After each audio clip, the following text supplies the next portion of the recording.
Why do narcissists operate from the same bug? It is an often repeated question that I'm asked. HG, why do narcissists operate from the same bug? Or why do narcissists all behave in the same way? It's as if they all read from the same book. Is there some school of narcissism, a university of manipulation, or a college of coercion? The fact that much of what I tell you about with regard to my own behaviours and those of my kind resonates with so many people naturally causes this question to be asked. How is it that narcissists know how to behave in such similar ways? What is behind narcissists using such familiar and well-experienced manipulations? How do we learn to do this? Indeed, such is the similarity of experience that I am regularly asked by people whether I am their narcissist. I am not, and some even go so far as to write to me on a daily basis questioning my behaviour, pleading and chastising, as they truly think that I am the actual narcissist who is tormenting them. Again, I am not. But this is born, in part, out of the recognition of similarity with regard to the operation of narcissists. Do we all use the same bug? And if we do, how does this come about? The first observation to make is that whilst there are similarities in the way that we operate, there are also considerable differences. Of course, many of those who are ensnared by us find themselves repeatedly ensnared by similar types, as in school and cadre, of narcissist. Therefore, the behaviours will indeed appear similar to the victim. Some of you, particularly because of the type of empaths that you are, will attract the same schools over and over again. So it may well be the case that upper mid-range narcissists are particularly attracted to you, and those are the narcissists that you get ensnared with, and therefore you will be subjected to the range of manipulations that are used by the upper mid-range narcissist. However, lesser narcissists have a smaller range of manipulations. They are rudimentary in their activity. Generally, unless they're upper lesser, have smaller fuel matrices, leading to more interruption to their fuel supply, which in turn causes more volatile and haphazard behaviours. They also have a low threshold on their ignited fury, which will invariably appear as heated fury. There are considerable differences between the mid-range narcissist and the lesser, and both lesser and mid-range are different again from the greater school. Now, a lesser narcissist, for instance, may use a silent treatment, which is more widely used and is a hallmark of a mid-range narcissist, but it is rarer. There are crossovers between the schools in terms of certain behaviours. For example, all schools have the potential to use physical violence. However, lesser narcissists, especially lower lesser and middle lesser, do so more often and more brutally and without regard for consequence. Mid-rangers use physical violence far less often and tend to use pushing, holding, spitting and slapping rather than punching, kicking, biting, headbutting. And greaters, where physical violence is used, which is rare, may do so through a proxy, or will do in a manner where detection is far less likely. Thus, there is a similarity with regard to the use of physical violence, i.e. all schools can use it, but then considerable differences with regard to its frequency and application. Similar behaviours, but with variations. How about achieving coercion and control? The lesser is a blunt instrument, invariably relying on blind fear through physical aggression to person and property.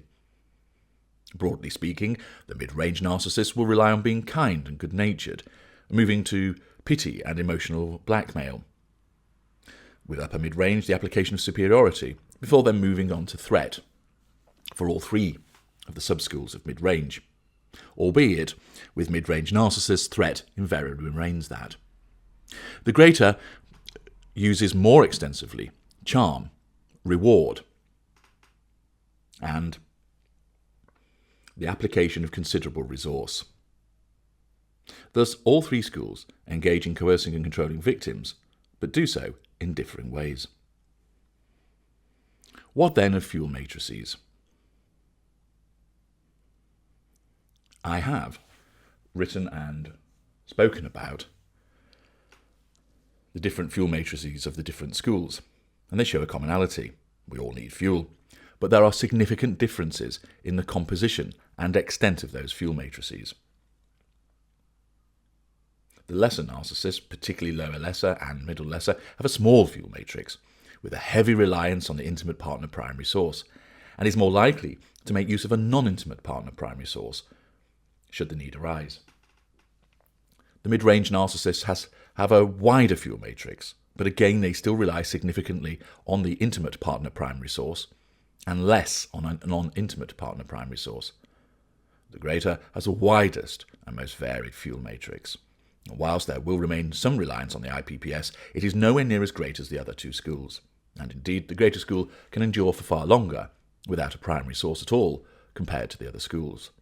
Again, similar behaviours, but with variations. All three schools exhibit ignited fury when wounded. Do see the book Fury for more details in that regard. However, the lesser, and this applies to lower lesser, middle lesser, upper lesser type A and upper lesser type B, has a hair trigger in that regard, and relies mostly, often exclusively, on heated fury. The mid-range narcissists have more control over their ignited fury compared to the lesser, but it's not substantially improved. However, their fury manifests more through cold fury, sulking, walking away, sitting in silence. The greater has a significant control over his or her ignited fury, and will use both heated and cold fury should control not remain in place. Not all narcissists are grandiose. Some are aggressive, others are passive-aggressive. Some are haughty, others needy. Some focus on the physical, others on the cerebral. Some are successful, others are not. Accordingly, it can be seen that there are similar strands with regard to narcissists in terms of constitution, outlook and behaviour, but with notable and significant differences between the schools. Therefore, it is not accurate to state that all narcissists operate from the same playbook, but it appears there are similarities. Again, as mentioned earlier, this appearance of it being the same may also be the experience of the victim, because he or she has been ensnared by narcissists of the same school and cadre. Yet, what if the differences I have explained above, and there are plenty more, are regarded as mere subtleties by victims, and instead you point to the fact that we seduce victims, we love bomb, we devalue, we disengage, we suffer wounding, we hoover and we smear? Are those all not the operations of narcissists? Are they not, therefore, all of the same? Do we not, for instance, all regard people as objects, as appliances? Do we not all lack emotional empathy? Do we not all experience envy, jealousy and hatred? Do we not all operate through black and white thinking? Do we all need the prime aims? Do we not all have an overwhelming need for control of our environments? Again, these are significant sames with regard to our kind, and support the suggestion that we do indeed all operate in accordance with one mystical, all-encompassing manual of narcissism. It is clear from the many comments that I have read on my blog and social media platforms, from the emails I have received and the content of consultations, that people have very similar experiences with regard to being a victim of our kind, whether it is romantic, familial, social, or a work entanglement. Thus, it very much appears that we do indeed all operate from the same buck. And this, therefore, raises the next question. How can that be? How is it that narcissists know to operate this way, to have the same perspectives, to respond in the same way, to deal with manipulation in the same manner, to approach the dynamic with the victims in the same and similar ways? That is actually a very simple question to answer. It is not the case that because one is a narcissist that one knows to operate in the same way as every other narcissist. No. It is because we act in such similar ways that we are narcissists. If you do not act in this way, you are not one of us. If you do, you are, and you belong to our club. Manipulate, lack emotional empathy, regard people as appliances who belong to us forever, control people, need fuel, lack remorse, have no or poor boundary recognition, exhibit magical thinking, a sense of entitlement, have no concept of accountability, ensure that it's never our fault, see only black and white and so forth, and you have a narcissist, not the other way around. It is the similarity in behaviour that makes us narcissists, not that we are narcissists, so we behave similarly. That is the answer.